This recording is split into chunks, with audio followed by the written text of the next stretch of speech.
Ahoj krásni ľudia, vítam vás pri pozeraní alebo počúvaní podcastu Silná generácia. Dnes opäť v štúdiu v Bratislave vítam ďalšieho hostia, alebo respektíve hostku. Mám tu čest tu privítať Lukréciu.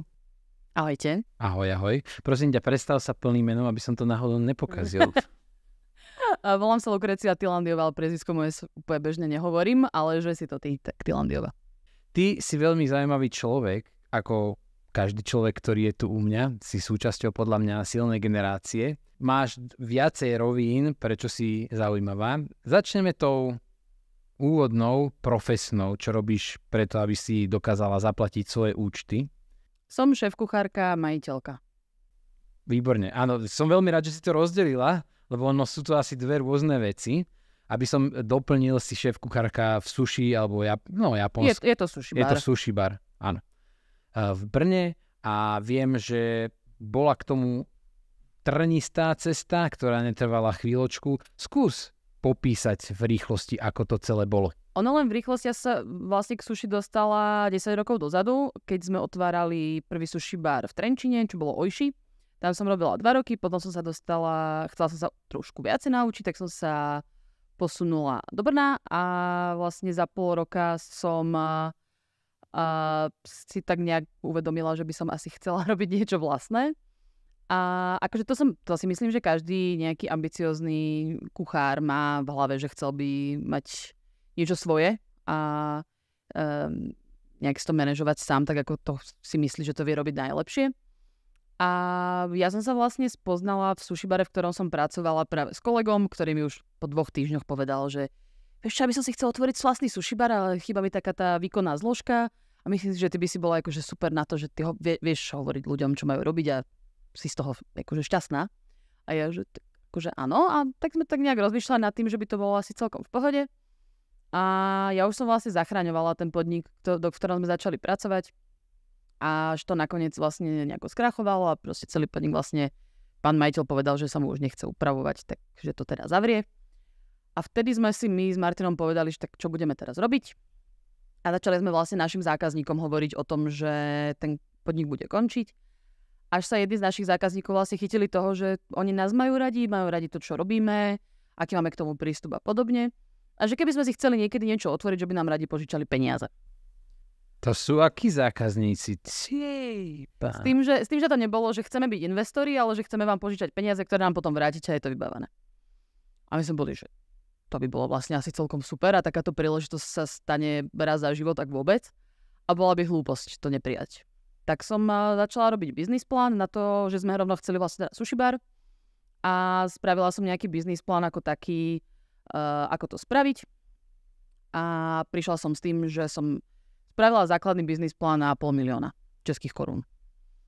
Čo znie málo a každý, kto robí v gastre, vie, že je to strašne málo, ale s tým, že sme boli proste dvaja, že nejako dvaja utiahneme, budeme mať jedného čašníka, bude to v pohode. A tak sme začali nejako hľadať ľudí, ktorí by nám vedeli, lebo títo naši zákazníci nám povedali, že nám požičajú, môžeme sa úplne otvorene baviť o číslach, že nám požičajú 150 000 a potrebovali sme ešte ďalšie peniaze. Čo znamenalo, že sme potrebovali prejsť celú takú tú dlhú púť hľadania ďalších ľudí, ktorí by boli rovnako super ako oni, čo sa nám nepodarilo. Prešli sme si veľa stretnutiami s ľuďmi, ktorí chceli byť naši investori. S tým, že nebudú tichí investori, ale chceli by nám kecať do práce a podobne, čo mi prišlo dosť zbytočné, keďže to je v podstate pre mňa to isté, ako keby som bola v zamestnaní a to už sme nechceli. A prečo si nešla do banky? Do banky som šla, lenže ja som Slovenka a bola som v Brne. A čo znamená, že ja som imigrant, ktorý vám chce zobrať peniaze. Mm-hmm. A ja som vlastne, už vtedy mi vlastne končila zmluva v práci a nemala som už ďalšie zamestnanie full-timeové. A nemala som vlastne nemali oni dôvod, prečo by mi mali požičať peniaze. Oni proste povedali, že nemám žiadnu movitosť, nemám žiaden veľmi dobre zarábajúci job a nemajú dôvod mi dať peniaze. A hlavne som imigrantka. Takže... Okay, a tak dokážeš si aj spotrebný úver, aj keď nič nemáš v podstate požičať až neviem, 8 alebo 10 000 eur. To si viem požičať na Slovensku, s tým, že ale by som podnikala v Čechách, to tiež úplne nefunguje. To neuvádzaš dôvod. Jasné, ale my sme boli dvaja. tak každý si požičia po 10 a zrazu máte tých 20. Jasné, dá sa a my to tak chceli spraviť jednoduchšie než takto. A nakoniec sme si proste povedali, že dobre, nedarí sa nám, čo budeme robiť. Máme proste 150 000 kvázi vo vačku a s tým, že ten podnikateľský plán vlastne, ktorý som mala, tak oni si vlastne prešli. Povedali, že to vyzerá super, vyzerá to akože použiteľne. A nie úplne optimisticky, ale veľmi realisticky, takže povedali, že dobre, tak poďme vymyslieť niečo iné. A my sme tam osekali také tie základné veci, ktoré boli treba v reštaurácii a zistili sme, že by nám to stačilo na rozvoz. A tak sme si vlastne prenajali malý priestor, kde sme si spravili kuchyňu, ktorá vlastne už bola teda skolaudovaný ten priestor na kuchyňu, teda nám bola reštaurácia predtým vlastne o 2 stoloch. My sme to spravili vlastne len ako výrobnú kuchyňu a začali sme rozvážať. A začali sme rozvážať s tým, že sme rozvážali 3,5 roka a postupne sme si vlastne našetrili ďalšie peniaze na to, s tým, že už sme mali vlastne SROčku a podobne. Vtedy nám už vlastne banka požičala, lebo videli, že máme potenciál ako firma a vtedy nám už požičali ďalšie peniaze na to, aby sme si mohli otvoriť reštauráciu. A tú reštauráciu vlastne teraz to bude budúci mesiac 4 roky. No ty si vybrala jeden z najťažších sektorov na podnikanie, gastrológiu. Súhlasím. No tak to je objektívna pravda. To je tak, že každý vyštudovaný elektrikár si myslí, že super, ja tak rád varím po nedeliach, že ne, mohol by som mať reštiku. Čo takto si spraviť reštiku? No povedz, aké je to náročné pre ľudí, ktorí nevidia, čo je za tým. Kedy vstávaš napríklad, bežný deň? Ja síce vstávam, že o 7:30 ráno, ale domov z práce chodím o 9:30 večer. Takže je to náročné, ale ono je veľa takých, že treba aj ľudia, ktorí už prejdú z toho, že rád varím, myslím si, že by som mohol mať reštauráciu cez to, že mám food blog, alebo mám akože food Instagram, kde varím a veľmi rada mám taký ten akože reality check, keď tí ľudia zrazu uvaria akože 4-chodové menu pre 2 ľudí a zrazu zistia, že to ako musia upratovať celý deň.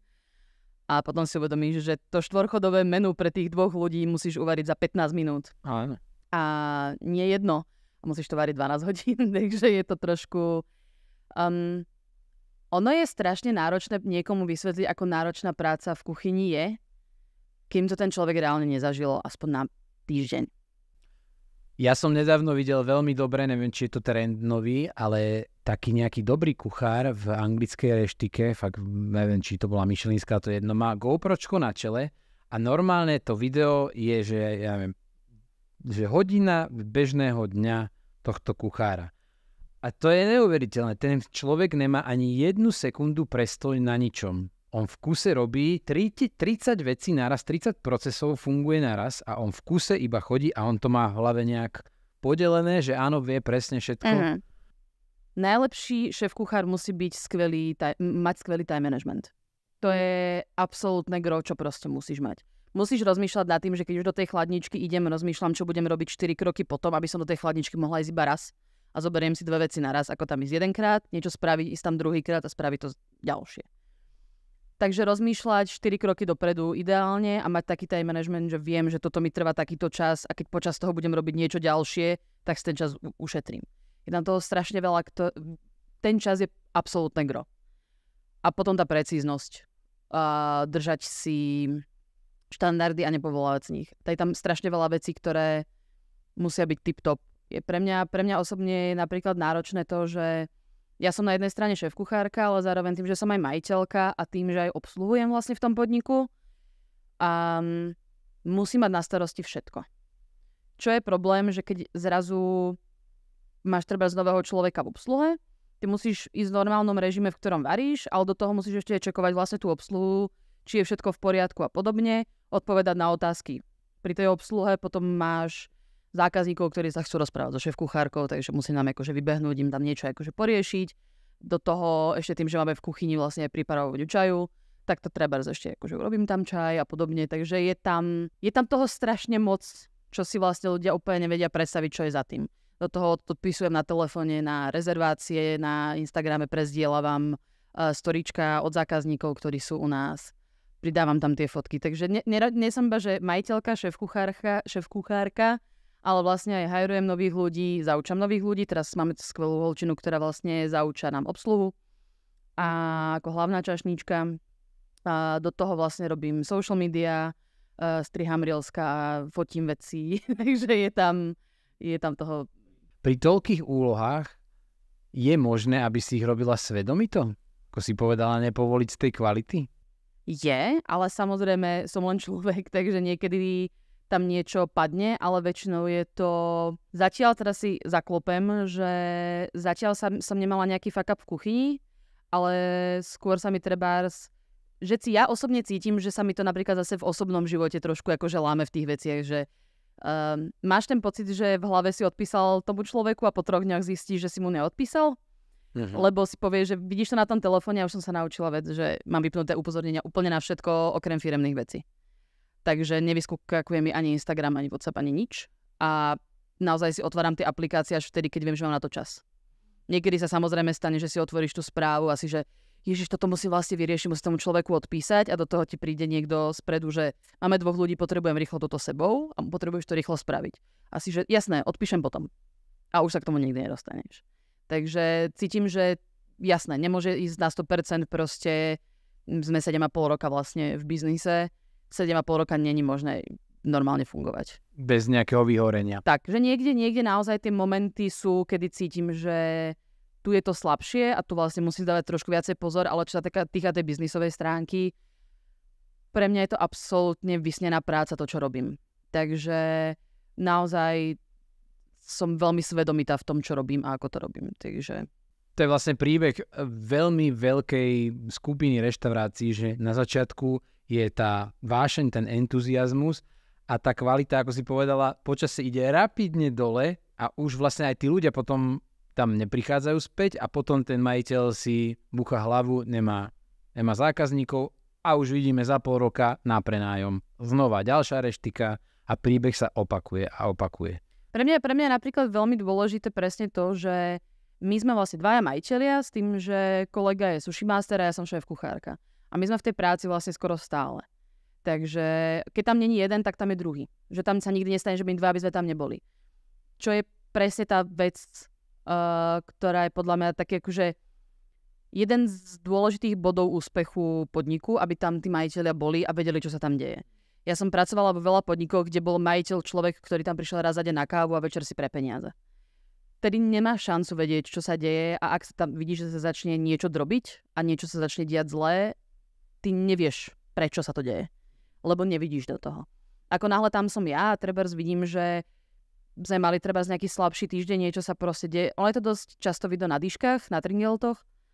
A že vidíš, že treba sú tie tringelty menšie a zrazu si začneš zisťovať, že OK, niečo sa proste očividne deje, lebo nejak máme nepomer dýška teda tržby a začneš to nejak akože nad tým rozmýšľať a potom ide, že OK, obsluha, jedlo a začneš si akože riešiť tieto veci a až proste potom dospeješ k tomu, že trebárs niekto v obsluhe nevedel ti vysvetliť, čo ti doniesol na stôl. Alebo že čašnička mala zlý deň, tak proste to preniesla aj do medzi ľudí. Čo by sa proste diať nemalo. Hej, ale akože tým, že tam si, tak to proste vieš vycítiť, alebo proste bavíš sa s tými ľuďmi, lebo akože môžem to nadávať? Ja viem, že som niekedy na svojich zamestnancov piča, ale nikdy to nie je neoprávnenie.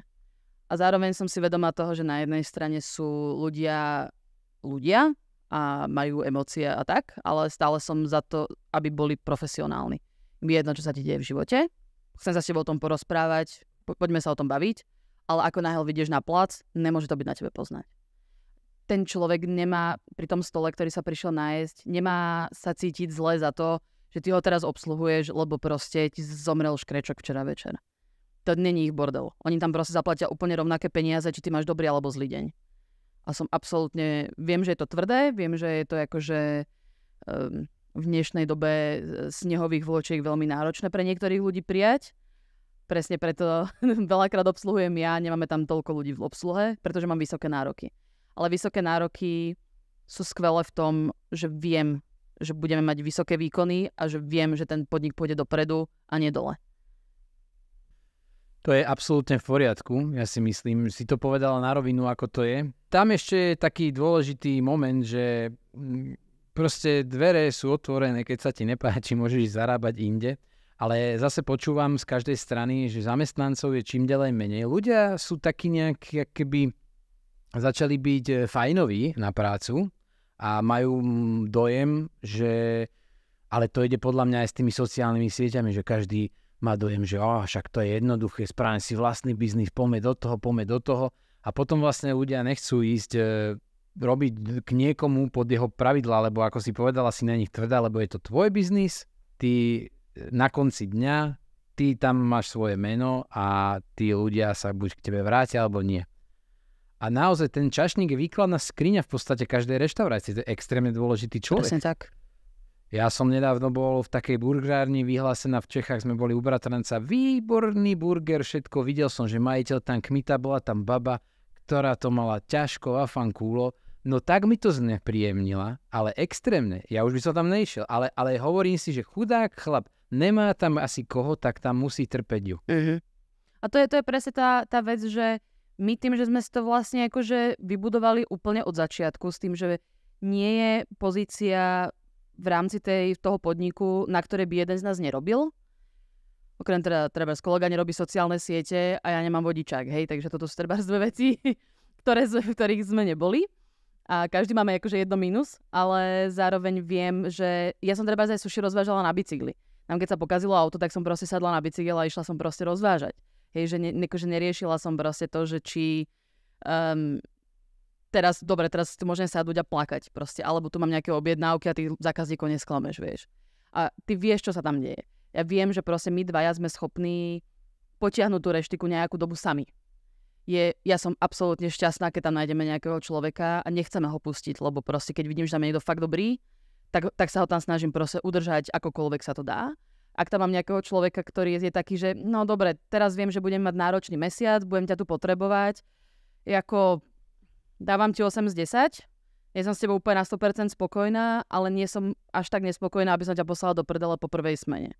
A čím to je, že napríklad človek, ktorý na to má, je dobrý, tak odíde? Nechce robiť čašníka? Zdá sa ľuďom čašnícina ako nízko položené povolanie? Nie sú tam peniaze? Stretla som sa už aj dokonca s tým, že ako ľudia mi povedali, že nebudú robiť v obsluhe, lebo je to pre nich akože nižšia práca, lebo ty akože slúžiš ľuďom. Áno. A proste ako to ego pre niektorých ľudí je také, že tým, že nikdy v tej práci nerobili, tak si nevedia predstaviť to, že je to vlastne úplne naopak. Ja som absolútna zástankyňa toho, že náš zákazník, náš pán, tu už dávno nefunguje. V tejto dobe je tak strašne veľa reštaurácií, tak strašne veľa dobrých podnikov, skvelých podnikov, že ja si môžem dovoliť povedať nejakému zákazníkovi, ktorý nie je spokojný s tým, čo ja ponúkam, čo viem, že je 100%. A on mi povie, že ja by som ale chcel ešte niečo ďalšie. Ja som presvedčená o tom, že mu môžem povedať, že je mi to ľúto, toto vám ponúknuť nevieme, nech sa páči, choďte inám. Rovnako tak, ja nebudem príjmať ľudí, ktorí mi proste povedia, že je v pohode akože čašničku plesnúť po zadku, lebo však ona mi to slúži. Nie, u nás všetci vedia, že čo sa týka obsluhy, má právo sa postaviť sám za seba. Keď je niekto proste hlupák na mojich ľudí, tak tam je proste pre mňa hrubá čiara a to proste nefunguje. Keď sa niekto bude správať ako čurák, tak proste ho vyhodím. Akože... Myslíš zákazníka? Áno. Že naozaj už toto proste nefunguje. U nás ja si veľmi vážim ľudí, ktorí u mňa pracujú a práve si ich tam sa snažím udržať. Práve tým, ako k ním pristupujem. My s Martinou sme si zažili v gastre veľmi veľa rokov na to, aby sme si vedeli povedať, keď sme začínali spolu biznis. Nikdy nebudeme takí ako naši zamestnávateľia doteraz. Lebo to tak nejde. Akože tí naši zamestnanci nám pomáhajú v tom vytváraní toho biznisu ako takého. Vďaka nim my zarábame peniaze. A vďaka nim, ako ja si môžem žiť ten svoj sen toho mať svoju vlastnú reštauráciu. A keby ich nemám, tak to nefunguje úplne tak jednoducho. A ja si ich veľmi vážim. A preto viem, že musím sa o nich starať tak, aby sa tam cítili dobre a aby tam mali nejaký svoj hlas. Aby tam neboli iba ako taká tá postavička toho, že vezmem, položím, dobrú chuť, dovidenia. Že naozaj chcem, aby mali možnosť sa nejakým štýlom prejaviť, že treba mám tam teraz ľudskú, ktorá robí skvelé miešané drinky. Nikdy nás to nenapadlo úplne tam nejaké drinky robiť, lebo to moc nešlo. Ona vymyslela teraz na leto 2, predávajú sa brutálne. Ľudí to baví, že mohla niečo vymyslieť, mohla s niečím prísť, s niečím prispieť a podobne. A u nás viem, že tento priestor tam je a nemám tých ľudí len ako je mi jedno, kto tu je, len nech mi tu niekto nosí jedlo a večer poumýva podlahu. Že chcem, aby sa tam cítili ľudsky, aby sa tam necítili proste ako postavičky. Preto verím tomu, že je strašne vysoké percento podnikov, ktorí takto pristupujú úplne opačne ako ja k ľuďom a preto tí ľudia sú na to zvyknutí a nechcú v tom gastre robiť. Lebo dávať tomu ďalšiu nádej a ďalšiu, že možno tento zamestnávateľ už bude v pohode, je strašne náročné. Takže verím tomu, že veľa ľudí proste vyhorelo, plus COVID dosť pomohol tomu, že veľa ľudí z gastra odišlo, pretože veľa čašníkov a čašníčiek sa vlastne vyhodilo počas covidu, pretože nemali koho obsluhovať. Títo ľudia si našli inú prácu a zrazu zistili, že aha, ja nemusím vlastne úplne toľko makať a zarobím veľa viac peňazí. Do toho môžem mať ešte vlastne osobný život a úplne ma ako nebolia nohy a ja tu asi zostanem. A mne sa do toho gastra nechce. Čo ako na jednu stranu aj chápem a na druhú stranu som, že aspoň tak 2 by som k sebe ešte ako zobrala, takže je to náročné, ale zároveň je to pochopiteľné. Není to jednoduchá práca. Teraz nedávno som počul v rámci gastra je oveľa menej vyučených kuchárov, ako bolo kedysi. Dokonca taká nejaká banskobystrická škola to presne hovorila, že asi pred covidom mali približne 48 žiakov, ktorí maturovali každý rok, alebo 4 triedy to boli cca, a dnes majú asi že 8. No. Takže normálne 5-násobný úbytok je tam tých ľudí, ktorí dokonca idú študovať gastro. Že je enormný odliv ľudskej sily, ľudia o to nemajú záujem asi. Pretože vidia na sieťach, že sa dá robiť gastro aj bez toho, aby ste mal vyštudované. Pre mňa mať vyštudované gastro, mať ho dobre vyštudované na dobrej škole, je pre teba 10 krokov dopredu pred človekom, ktorý je do toho iba zapálený. Keď je do toho rovnako zapálený ako ten človek, ktorý to vyštudované nemá. Hej? Musíme sa baviť o nejak vyrovnaných ľuďoch a vyrovnaných nejakých preferenciách, čo treba v živote chcú robiť. Lebo ty zhruba už máš predstavu o tom, ako to funguje a vieš si predstaviť, ako by to mohlo fungovať lepšie. Čo je skvelé. Lebo vieš inovovať, vieš stále vymýšľať nové veci, čo by si urobil inak, čo by si urobil lepšie a podobne. A čo to potom vie prekopnúť do toho, že si vieš otvoriť niečo svoje, lebo ty to vieš najlepšie. Ale mne sa napríklad stáva aj teraz to, že ešte ako fast forward, že mne sa presne toto stalo, že teraz som mala holčinu na skúšku v obsluhe a ona nevedela umývať riady. To sa dá nevedieť? To sa dá nevedieť. Ako? Napríklad mne sa toto stalo, keď som nastúpila na hotelovú akadémiu, pretože ja to mám vyštudované, že prvú hodinu varenia, čo sme mali, že 5 hodinovky raz za týždeň, tak tam proste na hotelovej akadémii prišlo proste 80% báb s tým, že ja budem manažérka v hoteli, ja idem študovať hotelovú akadémiu. Prvú hodinu na varení sa spýtal teda majster, že viete umývať riady a babi, že však máme umývačku. Že oni nikdy neumývali riady. Takže my sme sa 2 hodiny učili, ako sa umývajú riady. Ja som tam stála a úplne som nechápala, čo sa deje.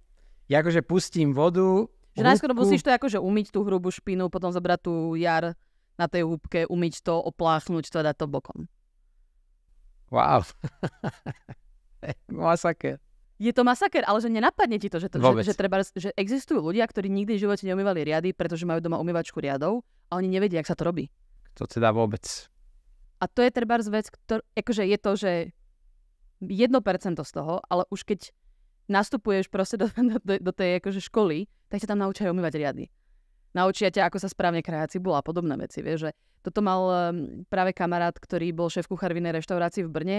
Ako prijímací pohovor do reštaurácie bolo vstupný pohovor, nakrája mi 2 cibule. A on iba tým, ako videl, ako ten človek pracuje s tou surovinou, koľko z toho má odpadu, ako drží nožík, ako rýchlo vie pracovať, vedel, či sa vôbec oplatí s ním ďalej rozprávať. Ja by som mu dal ešte tupý nožík, aby som videl, že či mu to bude vadiť. Presne. To je, vieš, a to je presne, že ako strašne easy vec, čo si povie, že každý vie nakrájať cibulu. Hej, ale nie každý vie nakrájať dobre. Každý vie proste uvariť rýžu. Ale nikto ju nevie uvariť proste, že tak, aby s tým bol spokojný niekto ďalší, vieš. Rýžovárka. Ani v rýžovare to neuvaríš dobre. Vieš, tak ja viem, že vy máte nejaký fancy rýžovár. Jasné, ale ja mám tiež taký rýžovár, s ktorým som sa musela akože porozprávať prvé 2 týždne, aby som vedela, že trebárs nemusím dávať úplne vodu po tú čiarku, po ktorej je to napísané, ale že o trošinku menej. A teraz to vysvetľuješ tým novým ľuďom, vieš, a ty si, že tá voda, čo má byť akože na tú 20-ku, tak to nedáš úplne na tú 20-ku, ani na tú čiarku pod tým, ale do 2/3 od toho. A oni sa na teba pozerajú, že čo? No vtedy je to najlepšie, že vtedy je to proste, ako, jak to má byť. Ale to máš presne tie roky praxe a tá škola ti v tom strašne pomôže, že ti tú prax dá. Ja nehovorím, že nemôžeš byť dobrý kuchár bez toho, aby si mal vyštudovanú školu. Hej, že napríklad, čo najviac vyhlásený food truck v Čechách, čo je Buček, čo sú práve v Brne, tak oni nie sú vyučení, ani jeden z nich. A to je hlavne Peťo, ako ktorý je majiteľ. A sú jedni z najvyhlásenejších. Hej, že proste ako to je... Máš to zapálenie, ale zase ako, že majú tú kuchyňu proste jednoduchšie, že vždy majú tie 2 jedlá za deň. Stále je to v žemli, je to proste vonku a tak. Ale máš ten základ z toho, že si na tých kvalitných surovinách, na kvalitnej príprave. Máš proste... Držíš si presne takéto gro, že máme tých 100% a nejdeme nižšie. To je základ. Tak v rámci vzdelania gastronomického ty máš aký tréning? Ja mám 5 rokov hotelovej školy a vlastne už počas školy som praxovala v reštauráciách po víkendoch vlastne akože na výpomoc. A po strednej som už vlastne už bola len v kuchyni. A vlastne prvého pol roka akože po strednej som sa vlastne presťahovala do Brna a tam som robila klasicky v call centre a podobne. A pretože tam bol taký ten začarovaný kruh toho, že do reštaurácie ťa zoberú, keď máš nejakú prax, ale tú prax naberieš iba tak, že ťa nikdy zamestnajú. Čo je problém, keď ťa nikdy nechcú zamestnať, lebo nemáš prax. Takže ja som vlastne po tom pol roku sa vrátila naspäť na Slovensko, kde som vedela, že nejak akože po známosti dostanem nejakú prácu. A vlastne môjho spolužiaka otec mal reštauráciu, ktorý ma zamestnal. A tým pádom som už mala pekne pol roka praxe, potom som sa dostala do ďalšej reštaurácie, kde som mala ďalšiu prax a potom sa vlastne otváralo Oishi. S tým, že ma vlastne oslovili baby s tým, že dostali sme na teba referencie, že si proste šikovná a ambiciózna, tak, že by to bolo strašne super a poď s nami robiť. A ja, že no ale ja som to nikdy nejedla, to sushi. A oni, že nie, však naučíš sa, poď. Že proste keď si zapálená do toho, že to chceš robiť, tak to proste nejako dáme. A 10 rokov neskôr stále robím sushi alebo svojom. Bomba. A ten sushi tréning si mala aký? Ten sushi tréning vlastne spočíval v tom, že ja som ešte vlastne pol roka pred otvorením Oishi mala každý víkend vlastne tréning so sushi masterom z Bratislavy, ktorý mňa ešte vlastne jedného kolegu, s ktorým sme vlastne Oishi otvárali, učil. Takže sme vlastne chodili k nemu s tým, že treba z jeden deň sme iba krajali uhorky. Potom ďalší deň sme vlastne iba varili ryžu a potom sme si robili uhorkové maky, lebo sú najnáročnejšie, lebo je tam veľa malých kúskov, ktoré ti utekajú. A potrebuješ veľa malých kúskov dať proste do jednej malej rolky, tak aby to vyzeralo dobre. Mám trošku PTSD z uhorkových maky a už ich nemôžem jesť. Takže vždycky, keď treba krajam sushi a máme ďaleko do obeda, mám hlad a dám si nejaké končeky a sú to uhorkové maky, tak mám flashback. Takže ako, bolo to náročné. A vlastne ten prvý pol rok vlastne fungoval tak, že my každý víkend vlastne robili toto. No to sme začali už vlastne nejaké veci chystať do kuchyne, začali sme zostavovať menu a podobne. S tým, že ja som vlastne pri Jozefovom boku vlastne stále bola, videla som, ako to vlastne celé dáva dohromady, ako vyberajú kuchyňu a podobné veci. Stále som okolo toho nejakým štýlom začala pomáhať, čo bolo super, lebo som videla vlastne tak akože z druhej ruky, ako to vyzerá postaviť reštauráciu. A videla som tam aj veľa takých tých chýb, ktoré sa stali, ktoré mne pomohli následne ich nerobiť. Lebo už som ich raz videla. Takže som vedela už proste, že toto nie. S tým, že vlastne ja to tak môžem zobrať, že Oishi som otvárala, ale nebola to moja reštaurácia.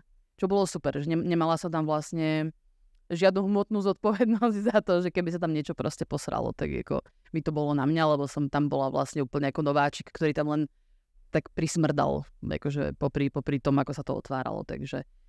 A tam vlastne sa potom presne stala tá vec, keď sa otváralo, že Jozef teda povedal, čo nás zaučal, že by som mala byť šéf kuchárka. Že naozaj riešim tam aj ľudí, riešim dodávky, potravín, kvalitu a podobne, že naozaj mám takéto oko na tieto veci, že čo je dobré a čo nie je dobré, takže by som tam mala byť.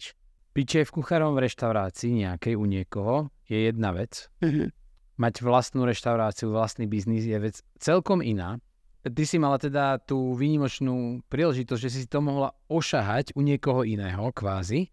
Ja takisto som veľa vecí si už ošahal v živote a ešte stále na ten vlastný krok, ten vlastný biznis cítim, že je tam nejaký rešpekt, je tam nejaký strach. Kde bol ten impuls, že si povedala, tak idem do toho? Nebudem už u niekoho druhého robiť, viem si to urobiť sama lepšie. Ja som vždycky mala vnútri v sebe to, že ja viem, čo je dobre. Že ja viem, čo je to správne. A problém bol, že vždycky ma vlastne brzdili tí majitelia. Že ako ja som mala nejaký nový nápad a bolo, že a potom zase si prišiel s nejakou inováciou a to by stalo peniaze. Alebo to je veľa roboty, to je veľa času a toto. A prosím, a Luky, na to budeš robiť iba ty zás, a to nebude robiť nikto iný. A je to ako Víš, a vždy si mal proste jedno a bol si, že tak ja sa tu snažím niečo vymyslieť a potom ma s tým pošlo do riti.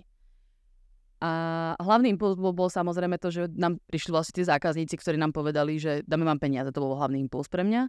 A myslím si, že to, čo ma vlastne v tom udržalo, bolo to, že ja som vedela, že to, čo robím dobre. A že vlastne nemala som ani vnútri v sebe, že to nejak trošku odrbávame na surovinách, že kupujem tie lacnejšie, aby som mala viacej do vačku. Nemala som to, lebo sme proste nikdy ľudí neodrbávali, ani zákazníkov, ani zamestnancov, ani seba.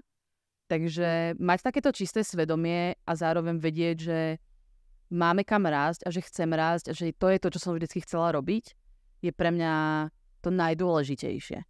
Lebo keď si s tým stojíš a máš finančnú gramotnosť, máš okolo seba ľudí, ktorí ti vedia nejak pomôcť a nemáš iba to, že každý mesiac do toho ty leješ vlastné peniaze a ideš si pre 3. hypotéku, lebo ja to zvládnem, ja som strašne super a ja viem, že viem robiť najlepšie burgery v strednej Európe. Proste treba aj vedieť, kedy je dosť a treba vedieť, kedy pribrzdiť. A na jednej strane je super stať si sám za sebou, za tým, že mám ten najlepší nápad a verím tomu, lebo ak si prestaneš veriť, tak si v riti. Ale zároveň byť humble, byť pokorný, vedieť si prijať, že dobre, toto je už moc, toto nebudem robiť, teraz sa na chvíľočku ukludníme, dáme si 2 mesiace bez toho, aby sme sa hnali niekam dopredu, necháme to ustáliť, keď budeme cítiť, že teraz už tie peniaze tam nejaké sú, tak ich zase môžeme do niečoho zainvestovať, môžeme kúpiť niečo nové. Hej, ale treba sme aj toto, rovnako ako tí zamestnanci, ako som na tom mieste bola ja, že za mňou prídu s nejakou inováciou. Ja som, že jasné, ale poďme sa o tom porozprávať. A nepoviem sprve, že to je blbosť. Že nebudem kupovať slow cooker, lebo proste teraz budem mať 3 mesiace nejaké jedno jedlo, kde by sa to hodilo. Poviem, že dobre, poď mi to akože obhájiť, prečo by sme to tu mali mať na furt. Poď mi obhájiť, ako sa nám to oplatí, kde to budeme mať položené, kde nám to nebude zavádzať. Poďme sa o tom baviť. Normálne, akože poďme zdať politickú debatu o tom, prečo by sme to tu mali mať. Ja ti budem hovoriť, prečo nie, ty budeš hovoriť, prečo áno, ale som úplne otvorená tomu, že viem zmeniť názor. Ak tam budem, ako ja viem najlepšie, vy choďte do rici, vy to iba budete makať, sa v živote nikam nedostaneš. Keď budeš v tom, že super, som otvorená tomu, že proste je tu aj niekto, kto to robí kratšie, kto je mladší a podobne, ale vie mi ten človek proste to dobre odargumentovať, prečo by sme tu takúto vec mali mať a vie ma, nazveme to, presvedčiť, tak ja som absolútne otvorená tomu, že dobre, povedz do toho. To bude super. Vieš, že ako netreba zase úplne do všetkého skákať, netreba všetko odhadzovať, treba mať nejaký taký ten zlatý stred toho, že byť príjmavý, ale zároveň aj mať finančnú gramotnosť a byť rozumný. Že je tam veľmi veľa takých tých aspektov, ktoré keď polepíš dohromady, tak to funguje. Ale inak je to náročné, ale akože toto je tam toho strašne moc, nad čím musíš proste rozmýšľať. A hlavne musíš platiť nájom. Aj svoj. Vieš, že ty ako keby ako podnikateľ je super, že biznis môže nejako fungovať, ale ty stále potrebuješ tých svojich x peňazí na to, ktoré by si mala inak z inej práce. To je presne tá finančná gramotnosť, ktorú musíš mať, že finančný plán vlastne funguje tak, že ty si spravíš nejaký finančný plán na to, čo treba mesačne musíš zaplatiť, do čoho zahrnieš aj výplaty, svojich zamestnancov a podobne, odvody, nájom, prípadné opravy a podobne. A máš proste určitý obnos peňazí, ktoré potrebuješ mesačne zarobiť na to, aby si prežil. Čokoľvek zarobíš nad rámec, je super. Keď ideš pod to, vieš, že si vieš nejak prežiť, ale treba my sme mali, to bol taký ten wake-up call celkom, wake-up call po slovensky je moment. Budíček, áno. Keď prišiel COVID. Že ty si zrazu ako, my sme boli vlastne, to bolo pol roka, že my sme mali otvorenú reštauráciu, s tým, že my sme vlastne ešte stále zostali na rozvozoch, ale chceli sme, aby sme mali menej rozvozov a viac ľudí v reštaurácii. Lebo už si otvoríš reštiku, tak nechceš to stále iba rozvážať. A začalo sa to pomaličky preklápať a v tom prišiel COVID, čo bol po pol roku. Teraz máš presne ten moment, že teraz čo? Teraz tu mám nejakého čašníka, ktorý vlastne nebude čašníčiť, lebo nemá koho obsluhovať. Ale ja tu mám ten náklad na neho, finančný, mesačne, a ja potrebujem, aby si on sám kvázi na seba zarobil. A teraz musíš mu vymyslieť, akože čo bude robiť. Lebo on tam nemôže akože kúkať sa teraz ako mesiac z okna. A byť, že však tak zalejem kvetiny, trebárs, ale si, že málo, ešte niečo. Tak proste povedala som, že dobre, tak máš auto, máš vodičák, tak budeš rozvážať aj ty. Hej, že akože stále rozmýšľať nad tým, pre mňa bol COVID veľká ako taká únikovka. Nejaká hra. Ako úniková hra, presne, že máš proste nejaký problém a potrebuješ to vyriešiť. Pre mňa sú to akože na jednej strane veľmi stresujúce veci, ale mňa to veľmi poháňa dopredu, lebo ako jasné, keď som prvý deň si prečítala ráno, že sa zatvárajú všetky reštaurácie, tak som si poplakala, lebo som bola, že tak ako my tu na niečo makáme, ako že sme sa dopracovali k tomu, že máme reštiku, ja musím zavrieť. Že ako, toto nechcem, že proste, prečo? Nie. A fakt som bola nasraná, smutná, proste zúfala, do toho mi písala akože rozvozačka, že či teraz ako ju prepustíme. Vieš, a teraz ako ty musíš riešiť vlastne seba, musíš riešiť zamestnancov, musíš riešiť biznis, toto akože zrazu papierovačky nejaké. Teraz riešiš akože nejaké vyhlášky, kde musíš kupovať nejaké gely dezinfekčné a takéto veci a zrazu máš vlastne úplne, že strašne veľa paniky, ale vtedy som bola, že no dobre, tak všetci sme proste akože psychicky v prdeli, tak ja budem teraz tá, ktorá si to nechá na doma a vás všetkých ostatných chcem byť taký ten maják. Oporný bod. Tak, že aby tí ľudia videli, že sme v kľude. Vieš, že proste vedela som, že je dobré a teraz máš presne takú tú unikovku, že dobre, teraz budú rozvozy, ľudia nebudú chcieť používať peniaze, lebo tam sú baktérie, super. Máme iba jeden terminál, volala som do banky, potrebujem druhý. Vieš, a že ideš proste a rozmýšľaš nad tým, jak vyťažiť z toho, v čom si. A rozmýšľaš nad tým proste, že a teraz čo, super. Teraz budeme byť veľa peniazy na benzín a toto, tak dobre, z toho pôjdu aspoň veci do nákladov, to bude fajn. Tým pádom musíme zdať ešte nejaké peniaze do auta. Eventuálne, keby sme si mohli ďalšie auto kúpiť, zisťuješ proste zrazu, či sa dajú ešte kúpiť nejaké auta, či máme na to peniaze, či by sa nám to oplatilo. A ideš proste akože a iba rozmýšľaš nad tým, že čo teraz. Takže sedieť iba na riti a byť, že no, tak to je problém. Vieš, toto je napríklad presne to, s čím sa my balancujeme vlastne s tým spolumajiteľom, že on je takýto. Že on by si bol proste iba sadol, že príklad.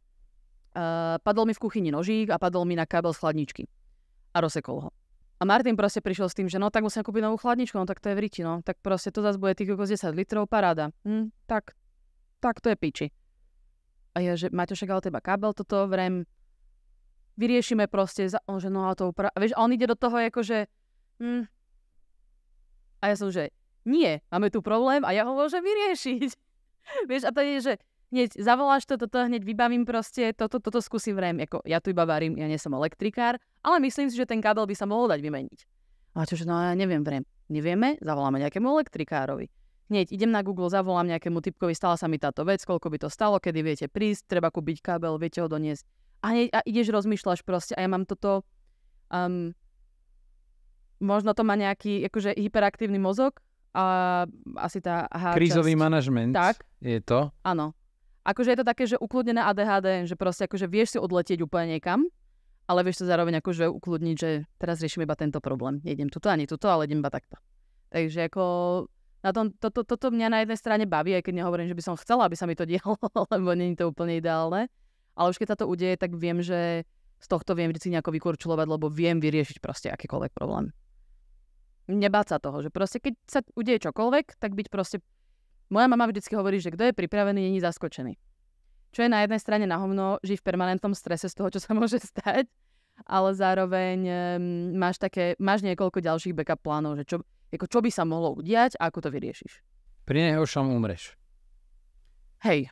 To To je úplne ultimátne, mne toto veľmi pomáha, ja som si to od nejakého momentu začal hovoriť. Proste najhoršia možnosť a alternatíva, čo sa môže stať, úplne keď sa všetko pokazí, zomriem. Ako ďaleko sme od tejto najhoršej možnosti? Tak je to pohoda. No jasné. A tak to je uvedomenie si vlastnej mortality, si myslím, že je na iný podcast, ale akože dosť to pomáha aj tomu, že tiež sme si hovorili s Martinom, že my musíme chodiť na dovolenku zvlášť, lebo akože keď už má padnúť lietadlo, tak iba s jedným z nás. OK. Lebo chcem, aby ten podnik fungoval ďalej, hej? Tým pádom Martin vie všetky heslá k mojim veciam, že keby čokoľvek, tak viem, že proste ja mám prístupy banka, faktúry vlastne všetky chodia mne na mail a podobne, vrem, máš k tomu proste prístup, keby čosi, máme to tam. Takže to je to v pohode. Ako je to také, že ja si trebárs viem dovoliť ísť na dovolenku na 2 týždne s tým, že podnik vlastne stále funguje, lebo je tam kolega obsluha a s tým, že je iba jeden človek trebárs v kuchyni, ale viem, že na dlhšie by to trebárs úplne nefungovalo, lebo ako ja stále tie faktúry platím ja. Že to je moja zodpovednosť, to nerobí vlastne kolega. Máme tieto veci ako rozdelené s tým, že trebárs on robí nákupy a ja riešim faktúry. Takže toto máme tak akože pekne podelené tieto veci. Moderátorsky premostím. Čo si dnes raňajkovala ako šéf kuchárka? Ježiš, to je strašne náročné. Ja som mala dneska obložený croissant z pekárne a kávu vo vlaku. Pýtam sa preto, že niektorí kuchári veľmi zanedbávajú sami seba svoju životosprávu, ale čakal som teda, že to bude nejaká misopolievka u teba alebo niečo podobné. Čo si rada dáš z tej kuchyne, ktorú varíte? Takto. Ja robím sushi 10 rokov. Som s tým 5 dní v týždni, 5 zo 7 v kontakte. Ja už to moc nejem. Ja jem sushi raz za 3 mesiace, kedy vymýšľam nové menu, lebo fungujeme vlastne na sezónnom. Když máme takéto základné stále menu a plus máme vlastne kartu vždycky sezónu na 3 mesiace. A vtedy, keď vymýšľam nové veci, tak vtedy jeme sushi. A raz za čas tak akože chytí, že mám chuť na nejaké nigiri alebo tak, že by som si dala. Ale že by som si spravila akože plný tanier sushi a sadla si k tomu a najedla sa z toho, akože nie som úplne odvarená. Ale takú tú fúziu toho Japonska do toho jedla nášho vlastne ako toho staff foodu dosť pretavujem. Aj keď nejdem hovoriť, že tam ako raz za čas neurobím segedín. To je samozrejme. Segedín do rolky, to by mohlo fungovať. No alebo segedín a nedáš do toho normálnu kapustu, ale do toho kimči. OK. To je super vec. Takže dá sa s tým akože vyhrať, ale tým, že ty vlastne celý deň ochutnávaš to jedlo, lebo vlastne ako ja môžem mať aj jeden hrniec s polievkou, ale tá polievka bude chutiť inak o 11. a o 12. Takže ja ju stále ochutnávam. A ty keď stále celý deň ochutnávaš jednu vec, tak si ju potom nechceš dať na obed. Naši zamestnanci vlastne nedávajú ešte akože Japonsko, ale my s Martinom už to moc ako úplne nejedávame. Ale čo sa týka toho stravovania kuchárov, ako obuvníkov, syn chodí bosý, takže s týmto úplne súhlasím. Lebo je to presne takéto, že nemáš úplne hlad, lebo stále vlastne niečo uždíbávaš, ochutnávaš a podobne. Sú tam aj tie vône. Práve. A potom vlastne si taký, že ani moc nie si hladný, ale potom vlastne ako, že neješ strašne dlho a potom vlastne zrazu zješ strašne veľa jedla, lebo zrazu máš čas a potrebuješ to rýchlo do seba nahádzať, lebo máš stále vlastne otvorenú tú reštiku. A my si akože, my máme naozaj taký ten zvyk, že chceme si všetci spolu sadnúť k jedlu. Že to je taký náš akože spoločný čas, ktorý máme raz za deň v tej práci. A to stále dodržujeme. Naozaj, keď je nejaká trebárs, že sobota, že nemáme tam 10 minút bez ľudí, tak chodíme jesť na striedačku, ale naozaj sa snažíme dodržiavať to, že tie obedy máme spoločné.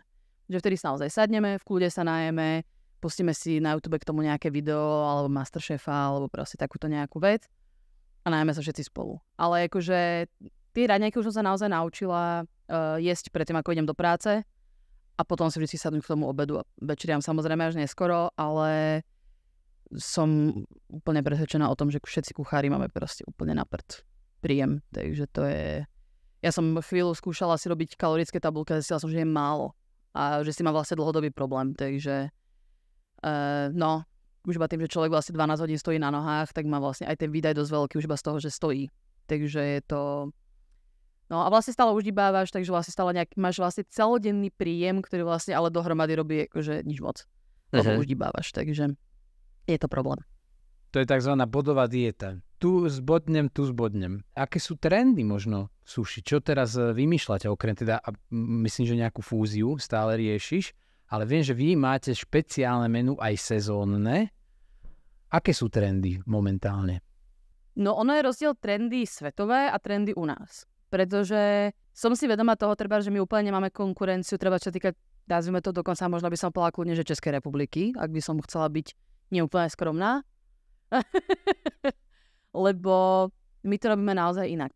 Že ja sa snažím robiť ten balans toho, že mať rešpekt voči tej japonskej kultúre a japonskej gastronomii, ale zároveň aj rešpekt tomu, že robíme to sushi proste v strednej Európe. Napríklad teraz je jeseň, teraz budú zase jablká. Čo jablká a sushi nikomu príde ako úplná blbosť, lebo treba v Japonsku jablká úplne nefičia, ale zároveň u nás sú jablká proste to, čo tu jeme na jeseň, proste všetci, aj Slováci, aj Češi, proste 22 jablk, proste jablká sú the shit. Jablká sú to dokonca v niektorých častiach sveta je to veľmi exkluzívne ovocie, ktoré je málo dostatkové a je drahé, lebo tam nie je bežne. Áno, ale tu akože bežne ideš niekde proste po sade a môžeš si natrhať 20 kg jablka a je ti jedno. Lebo sú proste dostupné všade a preto mne osobne príde úplne rozumné dávať, keď sú jablká v sezóne, dávať jablká do sushi.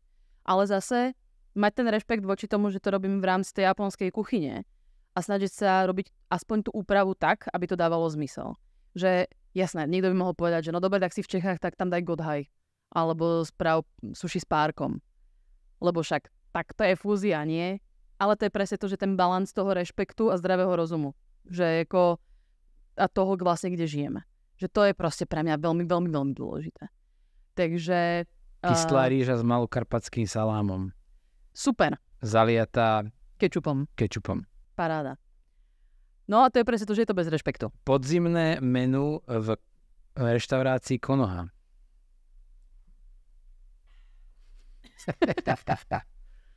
Tak asi nie. No dobre, tak čo bude ako podzimné menu, teda okrem jablk?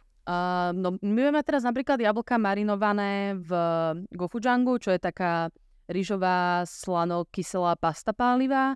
Takže to vlastne budem namarinovať do toho a budem to spájať s tuniakom, čo je taký náš signature vlastne. Ten signature, že tuniak s jablkami už mám vlastne od Oishi, kedy som prvýkrát dala vlastne tuniaka s jablkom, ktoré bol iba, že tuniak, jablko a rukola, myslím, vtedy, čo bol úplný základ, od čoho som sa odpichla. A dokonca v Oishi som mala taký ten... Mala som tam takého jedného nášho stáleho zákazníka, ktorý bol práve Japonec a on žil mesiac na Slovensku a mesiac v Japonsku vlastne na striedačku kvôli práci. Keď videl túto rolku, tak si ma nechal zavolať, že ako, či som normálna. A že na toto musí zavolať proste kamarátov, lebo že tomu neuveria. Že akože biela baba, ktorá robí v sushi bare, dala jablko do sushi. Na ďalší týždeň prišli 10. Takto si posúvali to meno a všetci sa strašne smiali a chytali sa za brucha. A boli, že ježiš, tak to je taká blbosť a že jak si to mohla dovoliť. Tak som im povedala, že pozrite, ja to chápem, tento váš prístup, ale dohodneme sa na to, že je vás tu 10, nakrájam vám tú rolku na 10 kúskov, každý dáte jeden kúsok, keď vám to nebude chutiť, tak je na mňa. Dali si to a zostali ticho. Odtedy sme boli kamaráti. Týmto som si vybudovala rešpekt medzi japonskou bublinou v Trenčine a odtedy začali k nám chodiť jesť. Pretože keď tam prišli prvýkrát a videli, že som tam ako biela žena a hlavná sushi masterka, a majiteľky sú dve biele ženy, tak povedať, že tam v živote neprídu. Ale akože vybudovať sa rešpekt tým, že poďte sa sem najesť, keď vám nebude chutiť, ja vám to zaplatím a ospravedlním sa vám. Ale tým, že som si stála za tým svojím, tak som vedela, že si to môžem dovoliť, pretože im bude chutiť. A to sa presne stalo a odtedy tam chodili stále, čo je úplne skvelé. Ako teraz je už Oishi úplne inde, už je to viac taká akože fancy kuchyňa to nazvime. A viac zážitkovka aj čo sa týka teplej kuchyne, že už to nie je iba o sushi, ale vtedy to bolo hlavne o sushi a tí ľudia tam začali naozaj Japonci chodiť, takže to je pre mňa taký akože veľký úspech. Bolo super. A z toho jablka presne sa potom stalo to, že vlastne každý rok sa snažím vylepšiť tú rolku a vymyslieť, čo ďalšie by sa s tým ešte dalo spraviť, pretože niekto si povie, že však ryba, rýža, uhorky dohromady, však to je sushi. Ale naozaj akože tým, že je tam tak málo ingrediencií, ty si musíš vedieť predstaviť, čo s každou tou ingredienciou vieš spraviť najlepšie. A ako ďaleko s tým ísť a ako kreatívne sa s tým vyhrať. A mne sa to darí s tou rolkou každý rok, že je každý rok iná a každý rok je lepšia a pritom sú to stále iba 3 veci dohromady. A na jeseň bude vlastne rámen, ktorý bude, to bude ešte ďalší ako signature teraz. Bude to rámen, ktorý bude aj z bravčového, aj z kačacieho vývaru vlastne dohromady. A bude v tom takuán, čo je nakladaná biela redkvička do žltá. A ešte nejaká cibulka do toho a tak. Ešte nemáme úplne doklepané, tento týždeň to dávame dohromady. Dostávam hlad, to nie je dobré znamenie. A hlavne, keď je tempura, vtedy som spokojný. Ale ešte sa chcem vrátiť k tomu Japonsku. V Japonsku sú patriarchálna spoločnosť? Mne to z toho tak vyznelo, keď si hovorila, že biela žena. Áno, Japonsko je tým veľmi známe, že ono je presne taká tá vec, že máme týždeň pred voľbami a veľa sa omiela to, že sa chceme vrátiť naspäť akože k tým našim tradíciám a podobne. Ale ono je dobré svetiť tradície, ale myslieť aj na to, že sme v roku 2023 a treba sa posúvať. Japonsko je tým krázným ukazateľom toho, že oni sú technologicky úplne ďaleko. Oni sú technologicky tam, kde my budeme za 50 rokov. Ak vôbec. Ale zároveň až teraz sa začalo vlastne tak akože lámať to, že žena môže byť aj vpredu v kuchyni. Keď zoberieš naozaj, že sushi mastery proste v Japonsku sú muži. Tí najlepšie sushi mastery sú proste muži po 60-ke. Lebo akože máš tých 30 rokov, kým sa budeš vzadu v kuchyni proste akože drbka s tou rýžou, kým sa ju nenaučíš variť dobre, až potom ti dovolím ísť proste robiť niečo iné. Takže ono aj práve ten výcvik toho sushi je stále, akože je to monotónne, ale musíš sa naučiť, že uvariť rýžu, na to ti nestačí, že jeden workshop. Ja som presne preto prestala robiť workshopy, lebo veľa ľudí si myslí, že spravím si 3-hodinový workshop a viem robiť sushi a ja som v pohode. Umotať rollku vie každý. Ale vedieť každú tú jednu zložku, ako som hovorila, vedieť spraviť perfektne, sa musíš naozaj že vymastrovať dlho.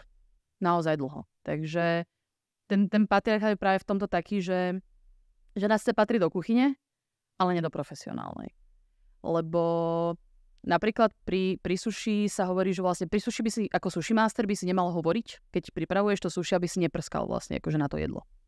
Že je to naozaj taká akože najviac distingovaná pozícia v rámci gastronómie, si myslím, že je sushi master. Lebo naozaj tam musíš mať absolútne čisto, musíš mať úplne čisté rezy, musíš mať perfektne nabrúsené nože. Rýža musí byť úplne dokonalá, každé jedno zrnko. Nemôžeš mať jedno zrnko zlé proste v miske. A musíš mať skvelé nafiletované ryby a všetky tieto veci.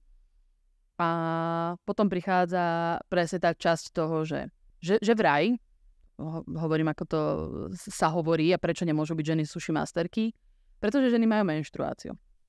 A keď majú menštruáciu, tak majú iné chute. A preto, lebo ženy používajú make-up a ten make-up ti môže padať do toho jedla. Preto, lebo ženy majú teplejšie ruky. Takže by nemali robiť so surovou rybou, lebo ju môžu uvariť. A preto, lebo ženy používajú parfém a ten ti môže akože poškodiť proste to jedlo. Ja napríklad nepoužívam make-up ani parfém, keď idem robiť sushi. Čo mi príde, že problém vyriešený. Akože vlastne tým je to úplne jednoduché. To s tou teplotou rúk, to je fakt? Nie. Úplne je to naopak práve. Preto sa hovorí, že ženy majú studené ruky a nohy. No, práve. Áno. No, ale viem, že vlastne v suši je veľmi dôležitá tá teplota, tá ovplyvňuje chuť a preto sa vlastne sedí vpredu na tom bare, aby to nemuseli odnášať a neždieť dozadu, aby to malo presne tú chuť. Tak. Ono práve tá studená ryba, rýža, ktorá by mala mať tú izbovú teplotu vlastne, aby sa ti to nepreliali vlastne tie teploty do jednej, ale vlastne aby si cítil ten teplotný rozdiel tých, trebárs, keď máš, bavíme sa trebárs onigiri, aby si naozaj si užil aj ten teplotný rozdiel vlastne tých dvoch vecí, ktoré sú vlastne jedna. Ale zároveň mal by si cítiť dve teploty, ktoré tam sú. Tú studenú rybu a tú teplú rýžu. Takže vlastne mimo vône, chuti, textúry, tak v suši funguje aj teplota. Tak. Ono je strašne veľa presne tak, ako som už hovorila dvakrát, tie malé veci, ktoré sú perfektné. Že napríklad tebe tempura nechutí len preto, lebo je to vysmážaná vec. No mne práve chutí. No veď hovorím, ale že nechutí to iba preto, lebo je to vysmážané. Ale tebe to chutí preto, lebo tempura chrumká. No samozrejme. A to chrumkanie ti vlastne zapne ďalší vnem. Takže ty neješ vlastne iba, že cítiš tú vôňu, vidíš to jedlo, chutí ti, ale ty ho aj počuješ. A tým, že ho počuješ, tak tebe sa vlastne zintenzívni ďalší zmysel a pre teba ako pre hudobníka je to zase tiež ďalšia vec, že ty vnímaš zvuky a tebe to proste zapne to, na čo si zvyknutý, lebo proste so zvukom pracuješ. Takže pre teba je tiež tempura, že wow, aha, super, chrumka to, fajn. Nie je to iba čvacht, chrum. Tak. Zrazu sme aj niekde inde. Práve, vieš, že ja toto naozaj vnímam, že je to, že môžeš tam mať proste trebárs, že tempuru, ktorá nechrumka a nebudeš mať z toho tú satisfakciu aj z toho pocitu v tých ústach, ale aj ten zvuk. Že ako náhle máš ten ďalší vnem ešte do toho zapojený, tak je to vlastne symfónia. Symfónia. No o suši by sme sa mohli baviť aj hodiny. Treba prísť vyskúšať. Konoha reštaurácia otvorená v Brne, nádherná vec. O jedle sa veľmi dobre rozpráva, ale ešte lepšie sa papá. Takže ja dúfam, že nie len ja, ale aj naši posluchači a diváci budú mať čoskoro šancu ochutnať nejaké z tvojich kreácií. Ďakujem ti, že si prišla a povedala nám niečo o tejto kuchyni, o tvojom biznise. A pre vás ostatných, ostaňte hraví, zdraví a majte sa krásne.